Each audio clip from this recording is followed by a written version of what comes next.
আন্তর্জাতিক ক্রিকেটে স্বপ্নের অভিষেক হয়েছিল কাটার মাস্টার মোস্তাফিজুর রহমানের। বিশেষ করে ওয়ানডে অভিষেকে ভারতকে নাড়িয়ে দিয়েছিলেন তিনি। আর তাই গোটা সিরিজ জুড়েই ছিল মোস্তাফিজুর রহমানের শো। অবশেষে সিরিজ সেরা হয়েছেন তিনি।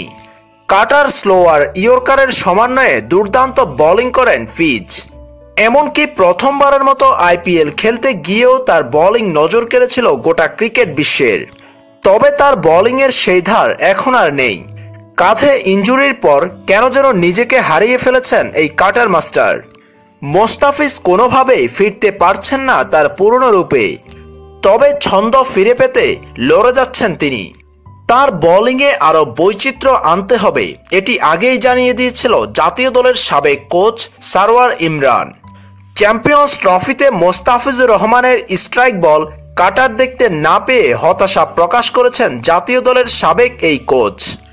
বাংলাদেশ জাতীয় দলের বোলিং কোচ কোর্টনি ওয়ালশও মনে করেন মোস্তাফিজুর রহমানের বোলিংয়ে পরিবর্তন আনতে হবে। এমনকি অনুশীলনে তার বোলিংয়ে ইতিবাচক সাড়া পাচ্ছেন তিনি। আর তাই মোস্তাফিজুর রহমানের বোলিংয়ে নতুন অস্ত্র যোগ করতে চান ক্যারিবিয়ান এই কোচ। কোর্টনি এই ব্যাপারে বলেছেন, মোস্তাফিজের বোলিং নিয়ে কাজ করছি। ট্রেনিং সেশনে তার বোলিংয়ে ইতিবাচক সাড়া পাচ্ছি। উইকেটের খুব কাছ থেকে বল করানোর চেষ্টা করছি তাকে দিয়ে। এমন কিছু পদ্ধতি অবলম্বন করছি যাতে মোস্তাফিজুর রহমানের বোলিংটা নতুন অস্ত্র হিসেবে দেখা যায়। এমনটি জানিয়েছেন বাংলাদেশ ক্রিকেট দলের বোলিং কোচ কোর্টনি ওয়ালশ।